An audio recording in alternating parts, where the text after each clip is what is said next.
Admiral Marcus Walker had just completed a year of intense work with numerous critical missions at sea.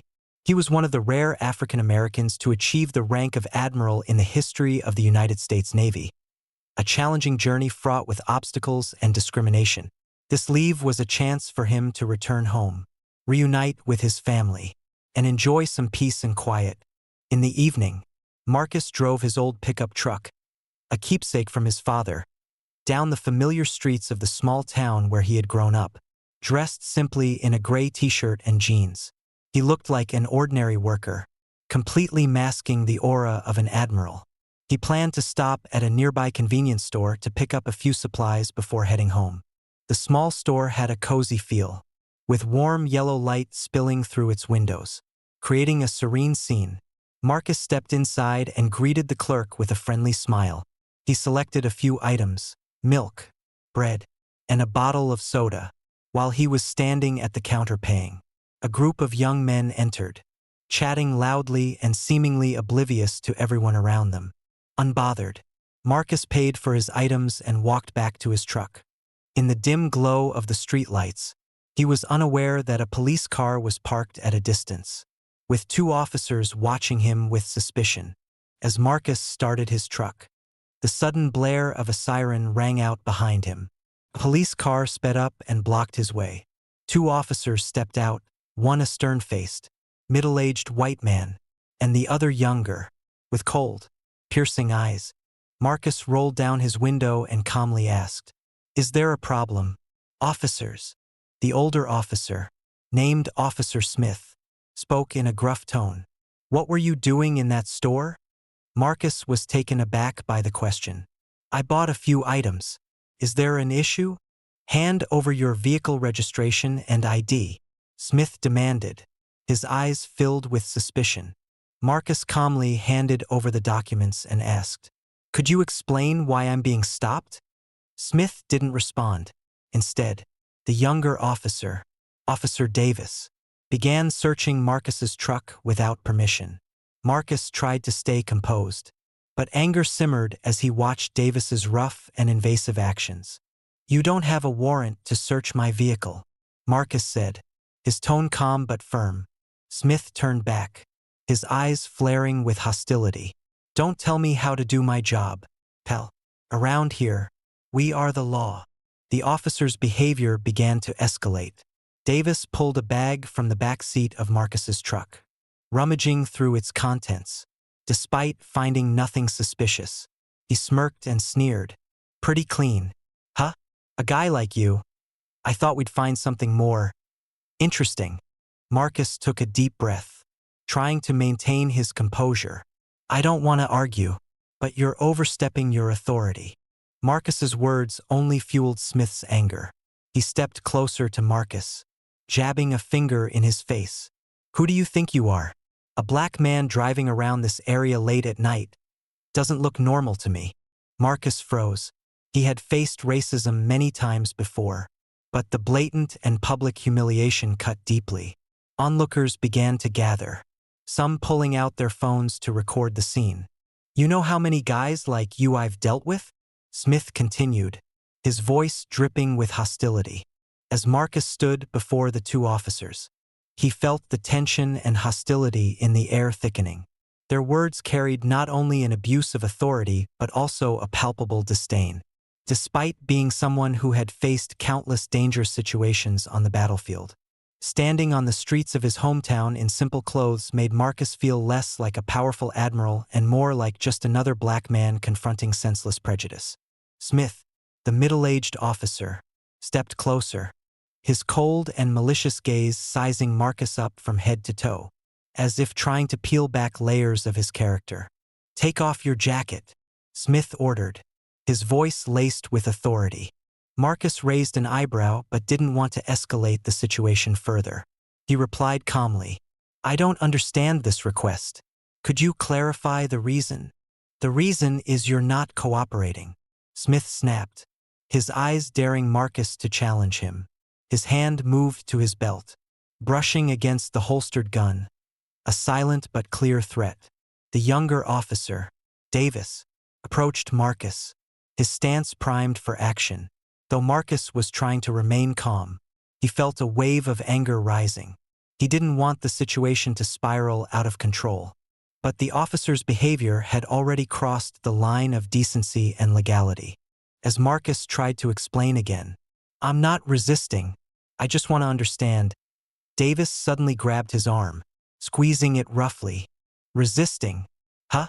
Don't think your stubborn attitude will get you anywhere," Davis hissed, twisting Marcus's arm behind his back. The forceful move threw Marcus off balance, causing him to stumble before being slammed against the side of his truck. The cold, metallic click of handcuffs echoed in the stillness of the night. The gathered onlookers, now growing in number, began murmuring loudly, "He hasn't done anything wrong." A woman's voice shouted from a distance, strained with emotion. "You're abusing your authority," a man added, his phone capturing the unfolding scene. Smith ignored the rising protests. He stared at Marcus, a cruel smirk on his face. "You think you can outsmart the cops? I've dealt with plenty like you." As Marcus struggled to steady himself, Davis shoved him hard onto the ground. The rough asphalt scraped against his cheek, leaving a stinging pain. The handcuffs tightened to the point of numbing his arm. "Get up, you stubborn fool," Smith barked, yanking Marcus up by his collar. "Who do you think you are? Challenging us?" Marcus, now pushed to his limit, gritted his teeth to suppress his frustration. "You're overstepping your authority. I won't resist, but I won't accept this injustice." Smith sneered, his expression taunting. "Injustice? I don't see any injustice here. Injustice is us having to deal with guys like you every day." Those words cut deep into Marcus's pride. He wasn't an ordinary citizen unaware of the law. He was a man who had dedicated his life to protecting his country and ensuring its security. Yet here he was, on his own soil, treated like a criminal simply because of his skin color. As Marcus was shoved into the police car, the crowd outside grew louder. Some filmed the scene and uploaded it to social media, while others shouted in protest, "Let him go. He hasn't done anything wrong," a young man yelled, his voice filled with anger, as he tried to approach but was pushed back by Davis. "Step back unless you want to join him," Davis threatened, his hand resting on his gun. The police siren blared as Smith signaled his partner to leave. Marcus was shoved roughly into the back seat, the door slamming shut behind him. In the darkness of the patrol car, his heart felt heavy, not from fear but from the weight of injustice in a system steeped in prejudice. As the car sped into the night, Marcus leaned his head against the window, his eyes staring outside while his mind raced with thoughts. He recalled the hardships he had endured to rise to the rank of admiral, the taunts, the scornful looks, and the battles not on the battlefield but within society itself. This time, he knew he wasn't just fighting for himself. He understood that this incident would become a symbol if brought to light. Despite the humiliation and unfair treatment, Marcus vowed that he would not let prejudice prevail. "You will be held accountable," Marcus thought to himself, his eyes gleaming with determination. "Not just for me, but for everyone who has ever been treated like this." The police car sped through the night, leaving behind the angry and concerned gazes of the crowd. Marcus sat silently in the back seat, his hands still cuffed, but his eyes showed no signs of weakness. He had grown accustomed to facing tense situations, but nothing could quell the sense of humiliation burning within him. When the car arrived at the police station, Marcus was pulled out and led inside. The interrogation room was cold, with the harsh glow of fluorescent lights and bare, empty walls that seemed to suffocate any hope. The two officers, Smith and Davis, followed closely behind him, continuously making derisive remarks. "Sit down, criminal," Smith ordered, roughly pushing Marcus into a metal chair. Davis placed a cup of coffee on the table and sat across from Marcus, his cold eyes scrutinizing him. "Talk. What were you doing in that area at this hour?" Marcus looked up, his eyes filled with calm, yet a spark of defiance shone through. "I've already told you. I was just picking up a few things. If you don't believe me, you can check the store's security footage." "Security footage?" Smith scoffed. "We don't need footage. We only need to see your suspicious behavior to have enough reason to arrest you." Marcus remained silent. He understood that any explanation at this point would only make things worse. Instead, he quietly observed, waiting for an opportunity to turn the tables. The interrogation continued with biased questions, clearly intended to avoid uncovering the truth. Davis even emphasized, "You think you're smart? A black guy driving an old pickup truck, wandering around at night, doesn't look like a decent person to me." Marcus smirked faintly, his voice low but full of strength. "If I wasn't decent, you wouldn't be sitting here talking to me. I'm not the one you want to start something with." His words startled Davis, but he quickly hid his discomfort with a mocking laugh. "Oh, are you threatening me now?" Smith stood up, slamming his hand on the table. "Enough. You don't have the right to talk back here. We're keeping you until this investigation is clear. Don't expect to get out of here anytime soon." While Marcus was detained at the station, the situation outside began to escalate. The video of his arrest spread rapidly across social media. The footage of Marcus being handcuffed and shoved to the ground, despite showing no resistance, sparked outrage within the community.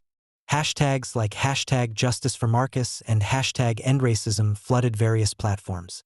Human rights organizations, journalists, and even politicians began paying attention to the incident. In the small town, residents organized protests outside the police station, demanding Marcus's release and accountability for the officers involved. They held signs with messages like, "No justice, no peace, and skin color is not a crime." Marcus's family also learned of the situation. His sister, Rachel, a human rights attorney, immediately traveled to the town to fight for her brother's release. Rachel brought not only an unshakable belief in justice but also a legal team prepared to pursue the case to the very end. Inside the police station, Marcus sat silently, his gaze steady and unwavering. Meanwhile, Smith and Davis were discussing how to handle the situation. They were aware of the growing public outrage outside, but both were determined to stick to their stance, unwilling to admit any wrongdoing. A senior officer, Captain Roberts, entered the interrogation room, carrying a file and wearing a grave expression. "Smith, Davis, step outside immediately." Smith hesitated, glancing at Roberts. "But, sir, he's..." "Step outside," Roberts repeated, his tone leaving no room for argument. Once the door closed, Roberts sat across from Marcus and opened the file. He glanced at the photo inside, then at Marcus, his eyes betraying a mix of confusion and disbelief. "Admiral Marcus Walker?" Roberts asked, his voice low but laced with astonishment. Marcus nodded, his tone calm and steady. "That's correct." Roberts leaned back in his chair and sighed deeply. He realized the gravity of the situation. A high-ranking military officer like Marcus being detained and humiliated without cause. If this incident became public, the fallout would be catastrophic. "Can you explain what's going on here?"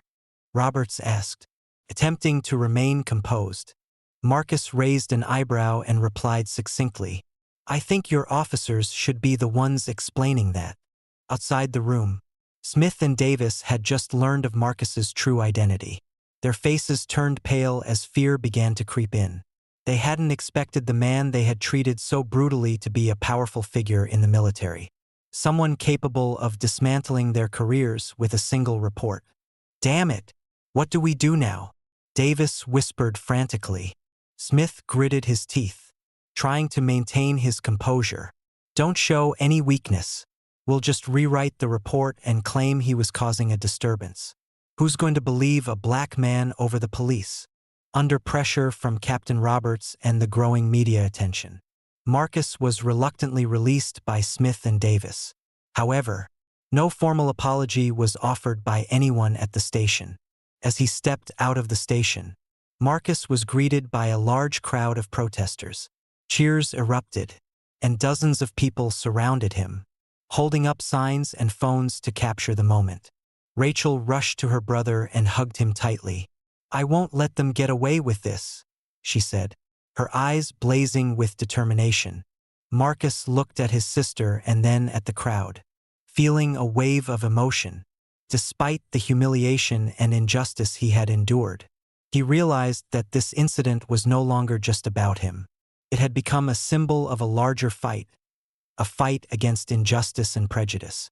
As Marcus stepped out of the police station, the incident had already turned into a media storm. Reporters jostled to get close, firing questions at him while camera flashes illuminated the night. "Admiral Walker, do you have any comments on the incident? Do you feel you were treated unfairly because of your race? How will you respond to the actions of the police?" Marcus, maintaining his characteristic composure, stood before the crowd. He didn't answer immediately, taking a moment to scan the faces watching him. Some looked at him with sympathy, while others wore expressions of doubt or curiosity. "I will speak out," Marcus said, his voice calm yet powerful. "But not now. I need time to ensure that what I say will lead to real change." The crowd fell silent for a moment before cheers erupted. They recognized that Marcus was more than just a victim. He was a leader capable of inspiring change. In the days that followed, Marcus Walker's story dominated headlines. From local newspapers to national news outlets, videos of his arrest served as undeniable evidence of police misconduct. Television broadcasts featured panel discussions with social experts, human rights activists, and politicians. Some condemned the police's actions outright, while others dismissed the incident as an unfortunate misunderstanding. However, public sentiment was overwhelmingly clear: outrage, and a demand for accountability. Rachel, Marcus's sister, appeared on a major news program as his legal representative. During her interview, she stated, "This is not an isolated incident. It's a reflection of a system that has existed for far too long. A system where prejudice is accepted as part of the daily routine. My brother is an honorable man, an admiral in the United States Navy. But that night, he was not treated with dignity for one reason alone: his skin color." Rachel's words quickly went viral, becoming one of the most powerful calls to action in the unfolding narrative. A week after his release, Marcus agreed to participate in a major press conference. Hundreds of journalists from across the country gathered in the hall, eagerly awaiting his statement. Rachel stood beside him, her eyes filled with encouragement. Marcus stepped up to the podium, wearing his immaculate Navy uniform, the emblem of the United States Navy gleaming on his chest. "Thank you all for being here today," Marcus began, his deep, resonant voice filling the room. "I am not here to talk about myself. I am here to address a much larger issue, one that I have witnessed and experienced throughout my life." He paused, his gaze sweeping across the audience. "Racism is not new. It has existed in our society for hundreds of years, infiltrating every aspect of life, from the justice system to the professions we serve." That night, I was not just Marcus Walker. I was the face of millions who have been treated unfairly simply because of the color of their skin. Marcus's words ignited the room like a spark lighting a fire. He didn't merely recount what had happened to him. He initiated a dialogue about accountability and the need for change. After the press conference, the wave of support for Marcus grew stronger than ever. Human rights organizations called for action, demanding a comprehensive investigation into police conduct. Political leaders faced mounting pressure to introduce systemic reforms in law enforcement policies. Marcus became not just a symbol of justice but also an inspiration to those who had faced similar injustices. People reached out to him, sharing their stories, and joining him in the fight for a fairer and more equitable society. The mounting pressure from the community and media forced the police department to launch an internal investigation. An independent task force was assembled to scrutinize the actions of Smith, Davis, and others involved. During the interrogations, conflicting evidence began to emerge. Smith and Davis's reports were riddled with fabricated details, while videos from bystanders and the store's security cameras painted a completely different picture. The truth gradually came to light. Smith, who had previously exuded arrogance, could no longer maintain his composure. He repeatedly blamed Davis, attempting to shirk responsibility. Davis, on the other hand, appeared confused and flustered under the investigators' questioning. When asked about the reason for stopping Marcus's vehicle, Smith stammered, I just felt he looked suspicious." "What specifically made him suspicious?" the investigator pressed. "Well, his appearance. That old truck." Smith scrambled for justification, but his uneasy expression betrayed him. Outside, daily protests continued to grow. People gathered in front of the police station, demanding justice for Marcus and the dismissal of the officers involved. Chants like, "Justice has no color," and "End racism now," echoed through the streets. After weeks of investigation, the findings were made public. Smith and Davis were officially suspended and faced charges of abuse of power, misconduct, and violation of civil rights. Senior officers in the police department were also criticized for failing to adequately supervise their team. Marcus, meanwhile, received a public apology from the local government and the police department. However, he was not satisfied with mere words. "I don't want an apology. I want a better system, one where everyone is treated fairly, no matter who they are," Marcus declared in an interview. Under immense public pressure, the local government committed to reforming the police system. Several new policies were introduced, including enhanced anti-racism training and the establishment of an independent body to handle complaints of police misconduct. Marcus's story became a catalyst for change in many other communities across the nation, sparking a wave of significant reforms. Marcus was no longer just a figure in this story. He had become a symbol of transformation. The morning sun shone down on the town square, where hundreds had gathered early to protest for justice for Marcus Walker. A large banner with the words "No Justice, No Peace" was raised high above the sea of people. The chants echoed rhythmically, blending with the steady beat of drums. This was no longer just an ordinary protest. It had evolved into a nationwide movement for equality. Major human rights organizations joined the cause, along with prominent activists and individuals who had suffered injustices in the past. Together, they shared Marcus's story as a symbol of what needed to change. Rachel, Marcus's sister, stood on a temporary stage set up in the square, gripping the microphone with determination. "This is not the first time an innocent person has been humiliated and abused because of the color of their skin. But we will do everything in our power to make sure this is the last time," Rachel declared, her voice resolute yet full of emotion. The crowd roared in agreement, their voices united in solidarity. Meanwhile, similar large-scale protests erupted across the United States. The media covered the movement extensively, featuring interviews with citizens, activists, and experts analyzing the systemic injustices in law enforcement. The relentless public pressure plunged the local government into crisis. The town's mayor held a press conference in an attempt to calm the situation, but his vague promises of reform only fueled further dissatisfaction. As the movement outside grew stronger, Marcus decided to spend a peaceful evening with his family after the long, tense days. Rachel invited him over to her house, where the family had gathered to support him.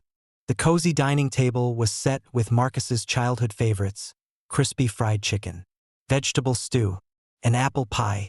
His mother, Evelyn, had spent the entire day preparing the meal. She didn't say much, but her gentle, proud gaze spoke volumes. "You've done so well, Marcus," she said, taking his hand. "You're standing up not just for yourself, but for all those who can't raise their voices." Marcus remained silent for a moment before replying. "Mom, I don't want to be a hero. I just want to live in a society where everyone is treated fairly." Rachel interjected, her voice filled with fiery determination. "You don't have to want it, Marcus. The fact is, You've already become a symbol, and I won't let them extinguish this flame." Marcus smiled at his sister, feeling a warmth in his heart amidst the storm of injustice. He knew that while the road ahead would be long, he wasn't walking it alone. In the days that followed, Marcus became actively involved in workshops, forums, and television programs, speaking out about systemic racism in law enforcement. He not only shared his story but also proposed practical solutions based on his experiences in the military. In the military, we are taught that skin color doesn't matter. What matters are competence and unity. If we can apply this on the battlefield, why can't we apply it in society? Marcus said during a speech to thousands of students at a major university. His words were met with thunderous applause. Many students stood up to ask questions, expressing admiration and a desire to contribute to societal change. Meanwhile, Marcus collaborated with human rights activists and politicians to push for police reform legislation. He attended meetings with lawmakers, presenting his perspectives and rallying support. One initiative he strongly advocated for was the establishment of independent agencies to investigate police misconduct, ensuring transparency and fairness. The trial of Smith and Davis, the two officers directly involved in the incident, drew widespread public attention. Marcus was invited as the key witness, and he agreed to testify in defense of the truth. In the packed courtroom, Marcus took the stand.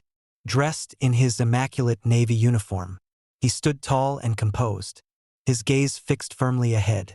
The room fell silent, with everyone hanging on his every word. That night, I was not just Marcus Walker, I was an ordinary black man, treated like a criminal without any justifiable reason. But I am not here for revenge. I am here to seek justice, not just for myself, but for everyone who has ever been treated unfairly, Marcus said, his powerful voice resonating throughout the room. The defense attorneys for Smith and Davis attempted to argue that the officers were merely doing their job and that the incident was a misunderstanding. However, video evidence from bystanders and security cameras unequivocally contradicted their claims. In the end, the court found Smith and Davis guilty, convicting them of abuse of power, assault, and civil rights violations. The verdict was announced to the cheers of the crowd outside the courthouse. Many people wept with joy, feeling that justice had finally been served. The trial not only brought closure to a personal case but also marked the beginning of a new chapter in the fight against racial discrimination. Marcus, through his role, demonstrated that unity and perseverance could indeed change the world. After the trial, Marcus Walker's story extended beyond the United States, capturing global attention. International media outlets such as The Guardian, BBC, and Al Jazeera reported on the case, emphasizing its significance in the broader fight against racism and the protection of human rights. Marcus received invitations to speak from numerous international organizations. Although he was not someone who sought the spotlight, he understood that his voice could make a difference.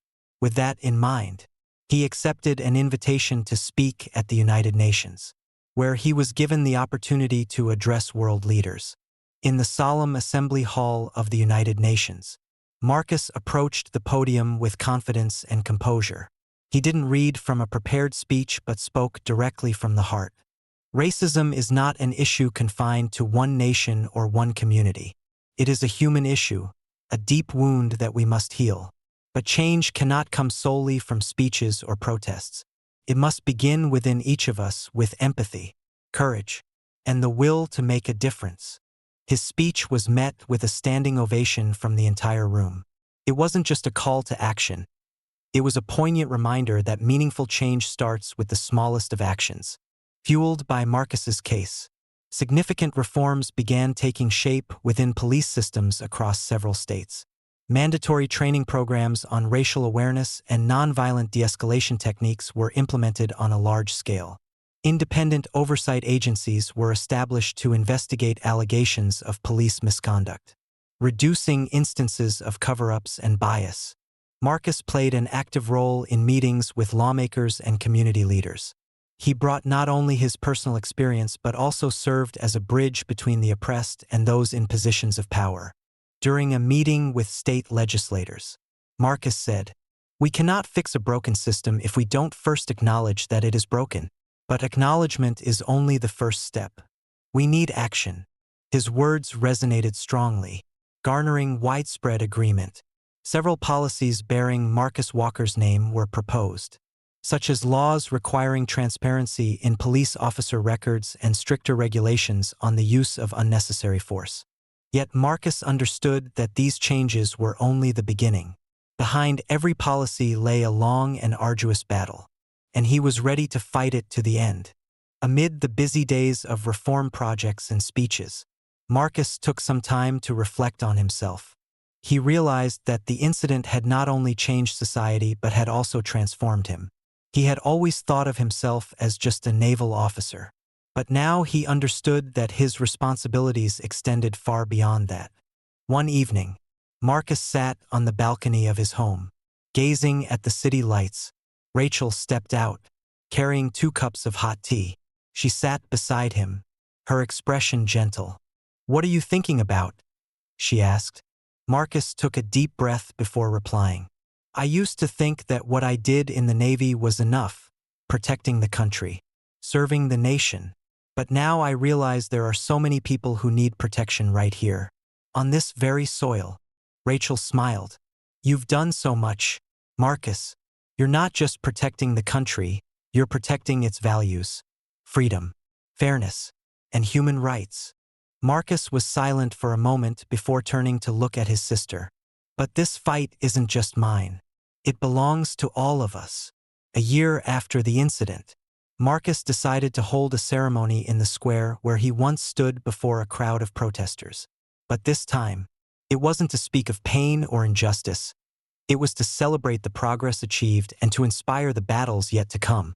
The event drew thousands of attendees, those who had participated in the protests, human rights organizations, and even police officers who supported reform were present. Marcus stepped onto the stage, not as a victim this time, but as a leader.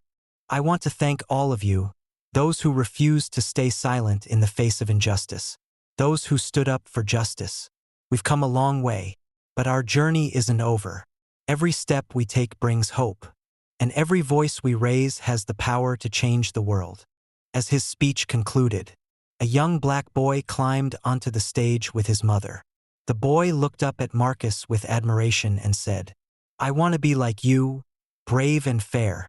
Marcus smiled, kneeling to the boy's level, and placed a hand on his shoulder. "You don't need to be like me. Be yourself and always stand up for what's right.